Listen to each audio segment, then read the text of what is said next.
Pour trouver la forme de la molécule de trifluorure de bore, on passe par la théorie VSEPR. Pour rappel, elle se base sur l'idée que les nuages d'électrons, qu'ils soient de liaison ou non liants, se repoussent au maximum. Donc en fonction du nombre de nuages, on va avoir différents angles dans la molécule. Attention, pour trouver la géométrie de la molécule, on n'accorde d'attention qu'à l'élément central. C'est le nombre de liaisons que celui-ci forme et le nombre de doublets non liants que lui porte qui compte. Les éléments terminaux, ceux qui les entourent, n'interviennent pas dans le raisonnement. Donc, la première étape, c'est toujours de tracer la structure de Lewis. Pour cela, on cherche la valence des éléments concernés. Alors, le bore est dans le groupe 3 et le fluor dans le groupe 7. Au total, on a donc 3 électrons pour le bore et 7 fois 3 pour le chlore, 3 plus 21, 24 électrons à placer. Quel est l'élément le moins électronégatif qui sera au centre de la molécule? C'est le bore, puisqu'il est sur la même période que le fluor, mais beaucoup plus à gauche. Et on se souvient que l'électronégativité augmente de gauche à droite. Donc le bore est au centre de notre structure. Il est lié aux 3 fluors comme ceci. On a utilisé 3 fois 2 électrons de liaison. Il nous en reste 24 moins 6, donc il en reste 18 à placer. On les place sur les atomes terminaux, donc les fluors. Ils suivent la règle de l'octet. Chacun des atomes de fluor est déjà entouré de 2 électrons de liaison. On en donne à chacun 6 sous forme de 3 doublets non liants. Comme ça. On a donc placé 3 fois 3 doublets, donc 9 doublets, ce qui fait 18 électrons. Eh bien, tous les électrons sont placés. Le bore, au centre, n'est pas entouré d'un octet. Vérifions d'abord avec les charges formelles si on doit modifier des doublets non liants pour créer des liaisons multiples. Alors pour le bore, sa valence seule, on l'a dit, c'est de 3. Et dans cette molécule, on partage les liaisons entre le bore et chacun des 3 fluors. Le bore a donc dans la molécule aussi 3 électrons de valence. Donc sa charge formelle est de 3 moins 3, donc 0. Donc cette structure est la plus probable. Il n'y aura pas moyen de faire mieux au niveau des charges formelles. Ceci dit, certaines théories donnent la priorité à l'octet central plutôt qu'à la minimisation des charges formelles. Donc tu pourrais dans certains livres rencontrer des molécules de trifluorure de bore dans lesquelles il y aurait une liaison double avec des charges formelles non nulles. Ce n'est pas un problème, ces molécules existent aussi. Et comme on l'a vu à la vidéo précédente, que la liaison soit simple ou double ne change rien à la géométrie de la molécule. Mais pour cet exemple-ci, on va garder la molécule avec ses charges formelles nulles. Alors, la structure de Lewis étant établie, on passe à l'étape suivante. Déterminer le nombre stérique de l'atome central, le nombre de nuages d'électrons qui l'entourent. Alors, il y a une zone contenant des électrons ici et une ici. Chaque liaison constitue une zone qui contient des électrons. Donc on en a 3 et c'est la valeur de M. Et le bore n'ayant pas de doublet non liant, N vaut 0. Le nombre stérique du bore est donc de M plus N, 3 plus 0, ça fait 3. On passe à la troisième étape. Comment ces 3 zones vont-elles se placer les unes par rapport aux autres si elles se repoussent au maximum? Eh bien qu'on ait accès à tout l'espace, la géométrie sera plane. Et comme les nuages se repoussent tous autant les uns que les autres, l'angle entre 2 liaisons doit être de 360 degrés l'angle plein divisé par 3, donc 120 degrés.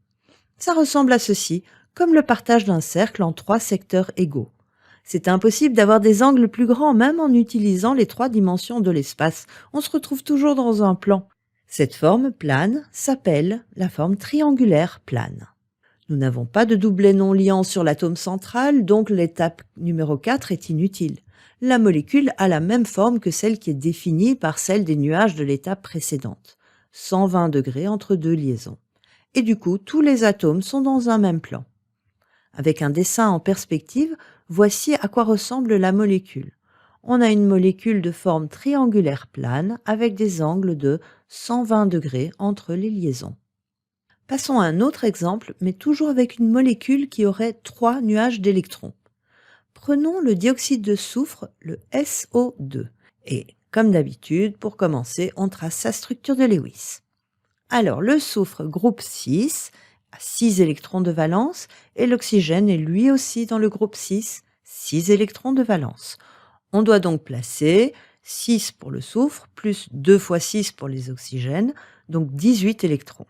L'élément le moins électronégatif entre les deux est le soufre, puisqu'il est dans le même groupe que l'oxygène, mais en dessous. Et qu'on se souvient que l'électronégativité augmente de bas en haut. Donc le soufre est le moins électronégatif, ce sera l'élément central. On le place au centre, il est lié à un atome d'oxygène de chaque côté. Pour faire ces liaisons, on a utilisé 2 et 2, 4 électrons de liaison. Donc il nous en reste à placer 18 moins 4, 14. On va donner un octet aux atomes terminaux. Chaque oxygène est déjà entouré de 2 électrons, les 2 électrons de liaison. On en donne donc 6 à chacun. 3 doublés à chacun. Et donc, on a placé 6 octets, donc 12 électrons de plus. Il nous en reste 14 moins 12. Ah, cette fois-ci, il en reste 2 à placer. Et dans les règles, pour la structure de Lewis, on a vu qu'il fallait les attribuer à l'élément central. Évidemment, de toute façon, les oxygènes, ils sont déjà remplis avec leur octet. Donc c'est le soufre qui hérite de ces 2 derniers électrons. Alors maintenant, on n'a pas tout à fait fini, car le soufre au centre n'est pas entouré d'un octet, mais seulement de 6 électrons. Avant de bouger, vérifions les charges formelles de cette structure. Pour le soufre, qui a 6 électrons de valence seul, dans cette molécule, je partage les 2 liaisons, et le soufre a donc 1, 2, 4 électrons de valence, ce qui lui fait une charge formelle de plus 2. Pas terrible.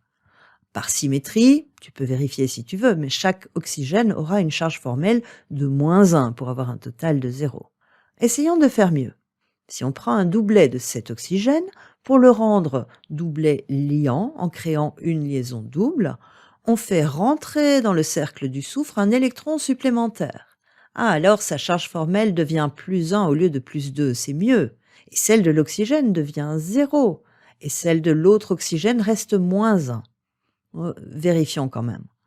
Alors le soufre, 6 électrons de valence quand il est seul, moins 1, 2, 4, 5. Donc 6 moins 5, ça fait plus 1. Cet oxygène, 6 électrons de valence seul, moins 2, 4, 5 et 6. 6 moins 6, ça fait bien 0. Et l'autre oxygène, 6 moins 2, 4, 6, 7, 6 moins 7, ça fait moins 1.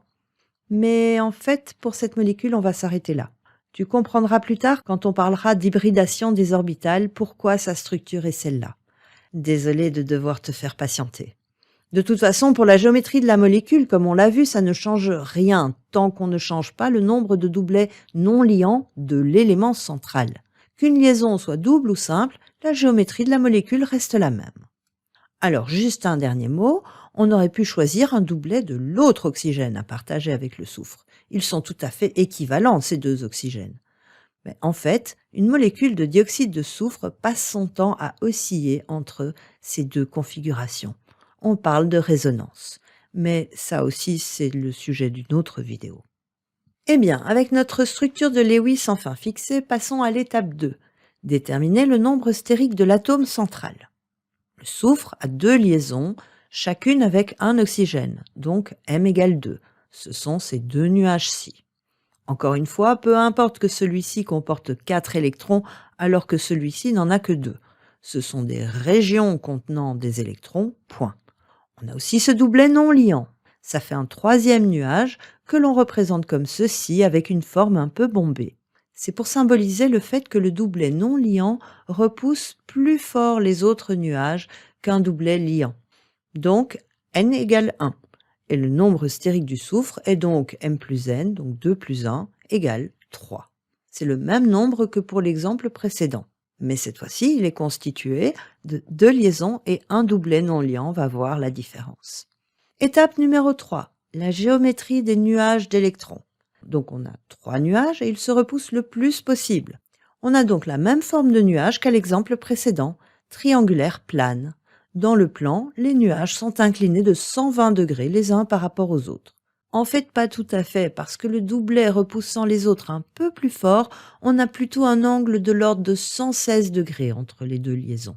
ce qui laisse un peu plus de place au doublet non liant qui, lui, va disposer de 122 degrés sur chaque côté. Voici donc la forme de cette structure électronique de cet ensemble de nuages. Il reste l'étape 4 qui enfin justifie sa présence. En effet, cette fois-ci, nous avons un doublet non liant. Et on peut enfin l'ignorer, pour ne plus parler que des liaisons dans la molécule, afin de décrire sa géométrie. Eh bien, si on oublie le doublet, qu'est-ce qu'il nous reste? Il nous reste le soufre et les deux oxygènes. Ils forment un angle oxygène-soufre-oxygène de 116 degrés, comme on l'a vu à l'étape numéro 3. On parle de molécules coudées ou de forme en V, et on précise que l'angle est inférieur à 120 degrés. Donc cette quatrième étape est très importante pour aller au bout de l'exercice. Sans elle, on ne fait pas de distinction entre liaison et doublet non liant. Or nous, ce qu'on veut, c'est connaître la géométrie de la molécule, savoir où se trouvent les atomes. Mais dans cet exemple, il n'y a pas de quatrième atome qui se trouverait ici au sommet. C'est un doublet non liant qui n'a pas à son extrémité un autre atome. Donc la molécule ne ressemble pas à une molécule triangulaire plane, elle se réduit à cette forme coudée. Par contre, si on n'avait pas, dès le départ, pris en compte ce doublet non liant, on serait arrivé à la conclusion que la molécule est linéaire, comme dans la vidéo précédente, ce qui est faux, car le doublet non liant du soufre repousse bien les doublets liants. Reprenons maintenant un exemple de ces tables que tu utiliseras à l'avenir pour déterminer la géométrie de la molécule sur base des valeurs de m et de n, donc du nombre stérique. Dans la vidéo précédente, on avait traité deux exemples pour lesquels le nombre stérique était 2 et sans doublet non liant. Dans les deux cas, la molécule s'avérait linéaire. On est sur cette ligne-ci. Dans cette vidéo-ci, nous avons traité des exemples pour lesquels le nombre stérique était de 3. Premier exemple, sans doublet liant, la géométrie de la molécule est triangulaire plane. Deuxième exemple, avec un doublet liant, on voit ici la structure, la même qu'à côté, mais le doublet non liant que l'on doit ignorer est dessiné en jaune. Il ne reste que la molécule coudée. Et dans la vidéo suivante, nous nous attaquons à la ligne suivante avec des molécules de nombre stérique 4 et aucun ou certains doublets liants.